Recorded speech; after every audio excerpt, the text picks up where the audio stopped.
It's your girl, Boss Beta Coach. All right, so in this video, we're gonna be going over how to spot errors on your credit report, how to analyze your credit report, and because we're gonna be starting the credit repair process, right? Okay, so yeah, we need to know what to look for so that we know what to dispute and how to dispute it correctly so that we can get good results.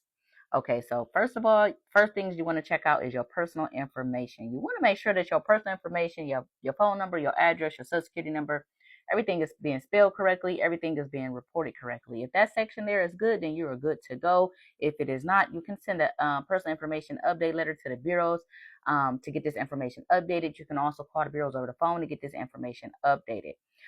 Next, y'all, we're going to look for accounts. Now, the next section is accounts. We're going to look at all our accounts. You want to look at the payment history. You want to look to see how those accounts are being reported. If it's a closed account, it shouldn't be reporting any late payments. If that account is closed, it should not be reporting late payments on a closed account. So it's certain little stuff that you should want to look for to, spot these errors so that you can know which accounts you need to be removing. When it comes to accounts, you want to you want to dispute any account that got any kind of negative information, late payments, charge off, repossession, student loans, anything like that is going to want to come off.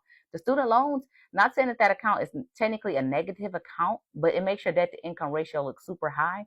So you're going to want to remove those student loans off your credit report. Now, when you remove those, you're not entirely erasing that debt with the government. You can always get it deferred or get it put on a payment plan, but you kind of want to get that off your credit report because it makes your debt to income ratio look super high, basically prohibiting your ability to get approved for higher credit limits because it looks like you already owe a high amount of debt, so they won't give you larger credit limits because of that.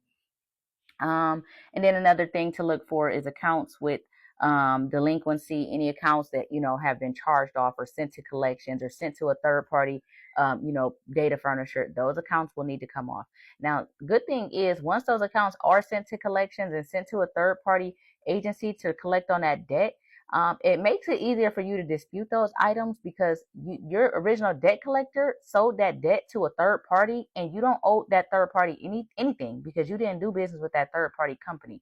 So it makes it a little bit easier for you to get that item removed off your credit report. Okay, and then account balances. Now you'd also be needing to confirm the account balances because, like I said, y'all, the credit bureaus make mistakes also. So let's say you have a Capital One credit card and the credit limit is $500, and you use $400 of that credit limit, and you paid back $300 of that credit limit. And after your statement closing date is when the credit card company should report your lowest balance on that account.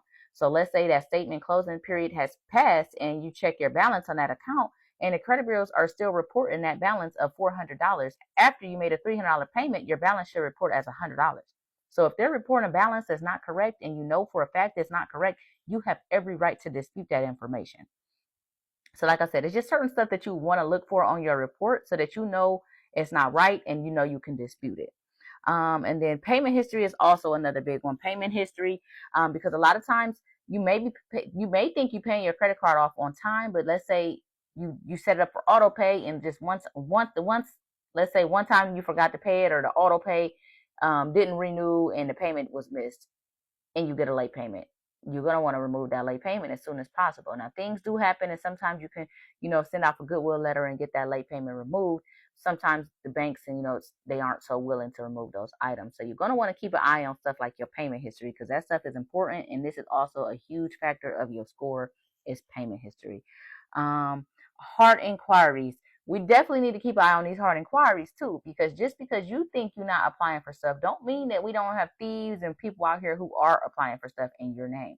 So a lot of times these credit reports, you might think that you have certain items on your credit report, but others may be using your credit also that you may not have been aware of. And there may be items on your credit that are accounts that are open, inquiries, such as attempts to, gain credit, but they were denied or whatever.